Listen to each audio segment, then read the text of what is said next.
আজ তোমাদের জন্য নিয়ে আসলাম একটা টেবিল ঘড়ি, টেবিল ওয়াচ কেমন করে আঁকবে। ভিডিওটা প্রথম থেকে শেষ পর্যন্ত দেখার জন্য অনুরোধ রইল।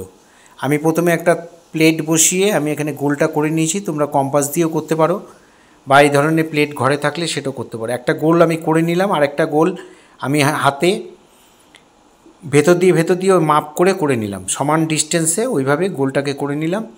দুটো গোল পরপর আঁকা হয়ে গেল।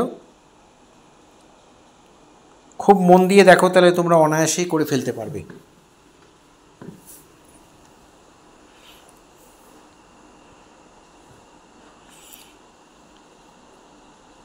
এবার আমি সংখ্যাগুলো ঘড়িতে যে থাকে সেটা লিখব।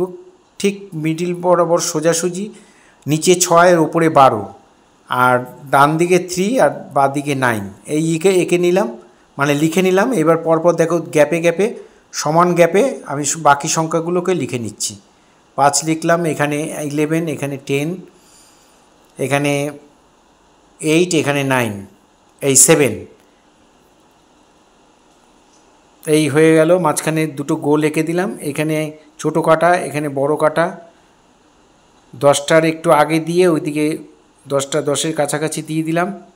আর একটা সরু করে একটা সেকেন্ডের কাটা এঁকে দিলাম, নিচে দুটো স্ট্যান্ড করে দিলাম, আর উপরে দুটো এই ধরনের ছাতার মতো এঁকে দিলাম। ঘড়িটা একটু স্টাইলিশ ঘড়ি, এরকম টাইপের এঁকে, মানে বেল বাজলে, অ্যালার্ম বাজলে ওটা সুইচটা অফ করলেই অফ হয়ে যাবে, এরকম সিস্টেম। যাই হোক, সেটা আমি এখানে করে দিলাম। আর এখানে ধরার জায়গায় একটা হাতল রয়েছে, সেটাকে আমি করে দিলাম।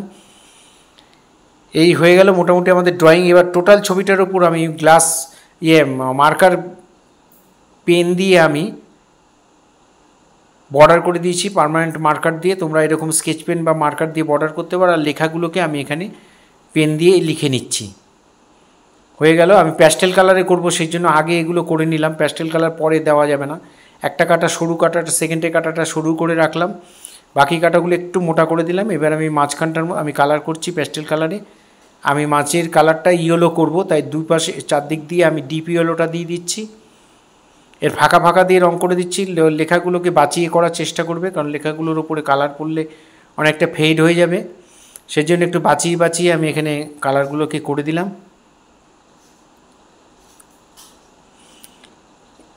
এবার মাঝখানে আমি আরেকটা কালার দিয়ে দেবো, লেমন ইয়েলো দিয়ে দেবো। ডিপ ইয়েলো আর লেমন ইয়েলো দিয়ে আমি এটা করে দিয়েছি। কাটাগুলো আমি বাঁচিয়ে করার চেষ্টা করছি, যতটা সম্ভব বাঁচিয়ে করা যায়। তবে সমান করে ভরাট করতে হবে, কোনো সাদা থাকলে দেখতে ভালো লাগবে না।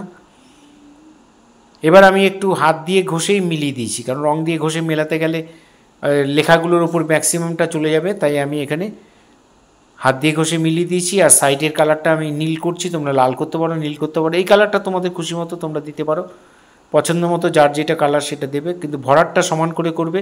সাদা যেন না থাকে, সমান করে সুন্দর করে ভরাট করে দেবে। এখানে আমি সেটাই করলাম, সমান করে ভরাট করে দিলাম। নীল রঙটা কোবাল্ট ব্লু দিয়েছি। আর উপরে যে এখানে ঘন্টার মতো রয়েছে সেগুলোকে আমি লাল কালার করে দিচ্ছি।